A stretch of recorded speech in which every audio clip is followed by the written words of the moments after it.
से कहाँ हवाएं हवाएं बेगानी है ये बागी हवाएं हवाएं ले जाए जाने कहाँ हवाएं हवाएं ले जाए जाने कहाँ ना मुझको खबर ना तुझको पता। क्या बात है। पैराग्लाइडिंग करते हुए आसमान की ऊंचाइयों में पहुंचे लोग चारों ओर कोहरा ही कोहरा देखकर 100-200 लेकर लैंड कराने की बात कहते हैं। खुद ही अपना चरित्र चित्रण करके बताते हैं कि मैं यहाँ क्यों आया। लेकिन कुछ लोग हवा के पंखों पर सवार होकर हवा को एंजॉय करते हैं, जैसे ये व्यक्ति हवाएं हवाएं गा रहा है। मोहनीश आर्या नाम के हैंडल से आया ये वीडियो अब शाहरुख फैंस के बीच चर्चा का विषय है। हाय, मेरा नाम है आशीष और आप देख रहे हैं दी ललन टॉप। एक बार फिर शुरू है हमारा प्रोग्राम जिसका नाम है सोशल लिस्ट। सबसे पहले करते हैं बात आज के शो में क्या है खास। ध्रुव राठी ने केरला स्टोरी पर क्या कह दिया कि बवाल मच गया है। सुराही की यह तस्वीर शेयर करते हुए आप भी तो गलती नहीं कर रहे। हाय पैसा रोने वालों के लिए एजुकेशन की पावर दिखाती तस्वीर। और पिक ऑफ द डे में करेंगे बात स्टेडियम में बैठकर ऐसे आईपीएल कौन देखता है। सोशल मीडिया पर ट्रेंड होता नजर आया ध्रुव राठी का नाम। हिंदी में और अंग्रेजी में भी मामला जुड़ा था द केरला स्टोरी फिल्म से। द केरला स्टोरी ट्रू और फेक नाम के टाइटल से ध्रुव राठी ने एक वीडियो बनाया, लगभग 5 मिलियन चला वो एक दिन में, जिसमें वो आंकड़ों की बात करते हैं, फिल्म के आसपास हो रही राजनीति की बात करते हैं और आंकड़ों और रिपोर्ट्स के मुताबिक फिल्म के कई दावों को गलत बताते हुए और शेष हर यूट्यूबर की तरह अपना पक्ष रखते हुए दिखते हैं। इसी पर बवाल मचा हुआ है। किसी को उनका वीडियो बहुत पसंद आ रहा है और उसको ज़्यादा से ज़्यादा शेयर करने को कह रहा है, तो कुछ लोग इसे ध्रुव राठी का झूठ बताते हुए नजर आ रहे हैं। एक यूजर ने लिखा और पीएम का नाम भी लिया। लिखा क्या गया कि केरला स्टोरी में 3 महिलाओं की कहानी को 32,000 महिलाओं से जोड़कर अफवाह फैलाने का काम किया गया, जिसका प्रचार खुद प्रधानमंत्री ने किया। ध्रुव राठी के इस वीडियो में सच्चाई देखिए, कैसे नफरत और झूठ परोसा गया है इस फिल्म में। मोहम्मद जुबैर ने यह वीडियो देखने को कहा तो लोग कहते दिखे कि 32,000 नहीं, आंकड़ा 50,000 से ज़्यादा है जैसा कि फिल्म में दिखाया गया है। वो भी एक रिसर्च है और हम उसी को मानेंगे। और ध्रुव राठी 2 कौड़ी का यूट्यूबर है तेरी तरह। अपमानजनक बातें तो चलती ही हैं ट्विटर पे। कुछ ने ध्रुव राठी को आईसिस एजेंट तक बता डाला। लिखा गया कि अब ध्रुव राठी बताएगा श्रद्धा वाकर सिंपैथी के लिए आफ्ताब के साथ थी। हिंदू लड़कियों को जाल में फंसाया जाता है, वो गलती लड़कियों की होती है क्योंकि लड़कियों को सिंपैथी चाहिए। सरकार को इस कीड़े का कुछ करना होगा। ध्रुव राठी एक आईसिस एजेंट है। इन भाषा में बातें कही गई, लोग एक्सट्रीम पे चले जाते हैं। अभद्र यूजर नाम वाले एक अकाउंट ने लिखा कि हम अमेरिका का रिपोर्ट नहीं मानेंगे क्योंकि रिपोर्ट गलत होता है और अमेरिका हमारी रिपोर्ट भी नहीं मानता, तो हम क्यों माने। बिल्कुल सही है, आंकड़ा 50,000 से ज़्यादा है जैसा कि फिल्म में दिखाया गया है। वो भी एक रिसर्च है और हम उसी को मानेंगे। और फिर वही ध्रुव कौड़ी वाली बात यहाँ पे भी लिख दी गई। समर्थन में भी लोग कुछ बहुत अच्छी बातें नहीं कह रहे थे, खराब शब्द यूज करते दिखे कि केरला स्टोरी पर उछलने वाले भक्तों फिल्म की कड़ी कड़ी खोल दी ध्रुव राठी ने। थोड़ी शर्म बची हो तो इस वीडियो को देखो और खुद के मुंह पर 5-7 थप्पड़ मारो। क्या ही है। वीडियो की तारीफ हुई तो एक यूजर ने लिखा कि हाँ, अब ध्रुव राठी के व्यू के आधार पर भारत चलेगा। ध्रुव राठी इतने बड़े ज्ञानी हैं कि वो तय करेंगे कि क्या प्रोपेगेंडा है क्या नहीं। इस कॉन्फिडेंस को तो नमन करना बनता है। एक यूजर ने मासूम से सवाल किया कि मेरा सवाल ये है कि ध्रुव राठी और जुबैर को ये सब कैसे पता चला? क्या वो आईसिस के एजेंट हैं? अमेरिका सिर्फ ऑल्ट न्यूज़ को ही रिपोर्ट क्यों भेजते हैं? लापता लड़कियों का क्या? अगर इस्लाम धर्म इतना अच्छा है तो पाकिस्तान आटे के लिए क्यों मोहताज है? बाकियों का मुझे पता नहीं, लेकिन इनका जो पहला सवाल था तो भाई साहब यूजुअली आप जो पूछ रहे हैं उस डेटा के लिए पढ़ाई करनी होती है और रिसर्च करनी होती है। इन जनरल ऐसे काम होता है, नथिंग पर्सनल। वीडियो लगाकर कहा गया कि ये जवाब है ध्रुव राठी के लिए और जो उसकी वीडियो देखकर और बाहरी देश की रिपोर्ट पर भरोसा कर रहे हैं और ध्रुव राठी की बातों पर भरोसा कर रहे हैं, जो इसी देश का होकर बाहरी देश में रहकर अपने ही देश की बुराई करता ही रहता है। एक यूजर ने लिखा कि ध्रुव राठी ये बताना भूल गया कि भारत में हर साल 70,000 महिलाओं का अपहरण होता है और 75 साल कांग्रेस के राज में क्या हुआ इसकी कोई खबर तक नहीं। आपने वो जोक खूब सुना होगा कि ऊपर वाले को बहुत याद करते हो, जिस दिन ऊपर वाले ने याद कर लिया तो महंगा पड़ जाएगा। नया जोक हो सकता है कि जिम बहुत स्किप करते हो, किसी दिन जिम स्किप कर गया तो महंगा पड़ जाएगा।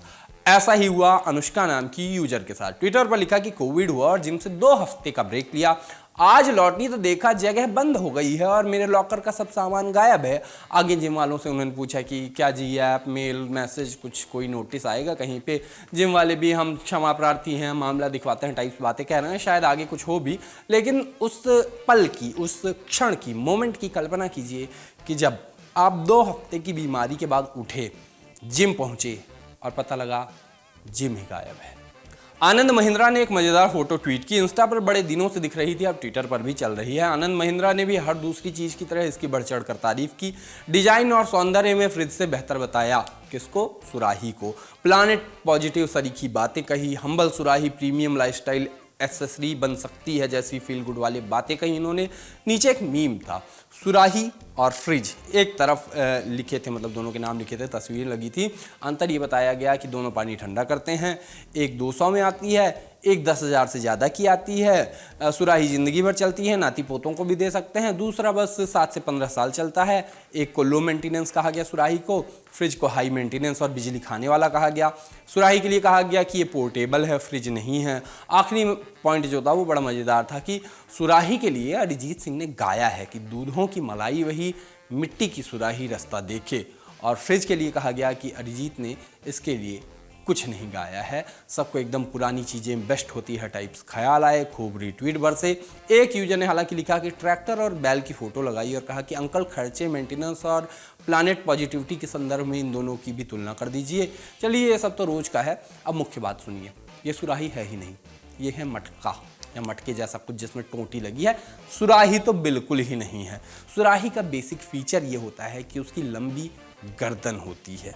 यही होता है जब आप ज्ञान मीम्स से लें। सोशल मीडिया पर प्रकृति प्रेमी, देसी, ज़मीन से जुड़ा दिखने का अभिनय तो सब कर सकते हैं, लेकिन जब तक आपको ज़मीनी हकीकत ना पता हो, वाकई उस आइडिया में आप बिलीव ना करते हैं, ऐसी बातें खुल जाती हैं। ऐसा ही होता है। सोशल मीडिया पर आपने भी तमाम रीलें झेली होंगी। कई इन्फ्लुएंसर कम कमाई वाले लोगों को बड़ी बड़ी कमाई के सपने दिखाकर महंगे कोर्स बेच के खुद की जेब भरते दिखते होंगे। अगर आप ईमानदारी से अपना जीवन जी रहे हैं, संतुष्ट हैं और प्रेम से खा कमा रहे हैं, तो आपको मूर्ख बताया जाता है कि ये आपकी गलती है कि आप अमीर नहीं हैं। अमीर होने को रोटी कपड़ा और मकान की तरह जरूरी बताया जाता है। जल्दी अमीर बनने की ट्रिकें बताई जाती हैं रील्स पे 15-15 सेकंड में। अगर ऐसी चीज़ें आपको भी प्रभावित करती हैं तो अगला वायरल ट्विटर थ्रेड आपके काम का हो सकता है। शिवांशी वर्मा नाम की यूजर ने एक तस्वीर के साथ एक किस्सा शेयर किया। एक पुराने से घर की फोटो दिखाते हुए उन्होंने लिखा कि मेरे पिता का घर हुआ करता था जहां वो पले बढ़े। मेरे पिता ने इलेक्ट्रिकल इंजीनियरिंग में डिप्लोमा किया था जिसका खर्च वो मुश्किल से उठा सके थे। फिर उन्हें एनटीपीसी में टेक्नीशियन की नौकरी मिल गई। बाद में उन्होंने बिट्स से बीटेक करने का फैसला लिया। ऑब्वियसली वो बेहतर जीवन चाहते थे। यह भी लिखा कि इसका सारा खर्चा एनटीपीसी द्वारा वहन किया गया। आज वो एनटीपीसी में मैनेजर के रूप में काम कर रहे हैं। उनके पास कार है, अच्छा घर है, लेकिन बात बस इतनी नहीं है। उन्होंने अपनी एक बेटी को इंजीनियरिंग के लिए आईआईटी और एक को एमबीबीएस के लिए सरकारी मेडिकल कॉलेज भेजा। उनका बेटा दिल्ली के एक सरकारी कॉलेज में इलेक्ट्रिकल इंजीनियरिंग की पढ़ाई कर रहा है। बच्चों जैसी ऐसी सहज शिक्षा वो अपने जीवन में अफोर्ड नहीं कर पाए थे, लेकिन आज ये सब कर पाए क्योंकि उन्होंने एक चीज़ चुनी थी। एक चीज़ जिसने उनकी जनरेशन की पूरी ट्रैजेक्टरी को बदल दिया, और वो चीज़ थी एजुकेशन। और एजुकेशन की इस पावर को मैंने, मतलब ट्विटर यूजर ने, देखा और अनुभव किया है। आगे उन्होंने लिखा कि आजकल कुछ इंटरनेट गुरु एक ही समय में शिक्षा का अपमान करते हुए आपको जल्दी जल्दी अमीर बनने में मदद करने के लिए कोर्स बेच रहे हैं। उन्हें मूर्ख मत बनने दो, मतलब खुद को मूर्ख मत बनाने दो। एजुकेशन पावरफुल है और इम्पॉर्टेंट है। आगे लिखा कि इससे कोई फर्क नहीं पड़ता कि आप कॉलेज से शिक्षा लेते हैं या आप खुद को शिक्षित करते हैं। यहाँ तक कि Bill Gates, Steve jobs, Zuckerberg जैसे कॉलेज ड्रॉपर भी पढ़ने के शौकीन हैं, खुद को लगातार शिक्षित करते रहते हैं। आगे ये भी बताया कि पिता उनको अब भी हमेशा इस जगह पे ले जाते हैं ताकि वो अपनी जड़ें याद रखें। एनटीपीसी लिमिटेड ने भी इस ट्वीट को लाइक किया, तो शिवांशी ने उसका भी जिक्र किया। बाकी शिक्षा वाली इस कहानी से आपको क्या शिक्षा मिली, कमेंट बॉक्स में जरूर बताइएगा। सोशल लिस्ट में अब बारी है पिक ऑफ द डे की, और पिक ऑफ द डे में आज आपको दिखाएंगे एक वीडियो ऐसा है जैसे 5 स्टार होटल में कोई टिफिन में 2 मिनट वाली मैगी ले जाए, जैसे सरोजनी जाके कोई शोरूम वाले कपड़ों की कीमत कम बताए, किसी के भाई को स्क्रिप्ट दिखाए, नदी नहाने के लिए वाटरप्रूफ कपड़े पहन के जाए। दिख रहा है कि एक स्टेडियम की पिछली सीटें खाली हैं, सामने मैच चल रहा है और एक व्यक्ति पीछे सीटों पे लेटा हुआ मोबाइल पर मैच देख रहा है। लखनऊ के अटल बिहारी अकाना स्टेडियम का वीडियो इसको बताया जा रहा है या नहीं मोइना पतो। वीडियो बनाया किसने उसकी कर्टसी भी हम नहीं दे पा रहे क्योंकि जानकारी नहीं है कि किसने वीडियो बनाया, वायरल कराया, लेकिन मामला देखने में है मज़ेदार।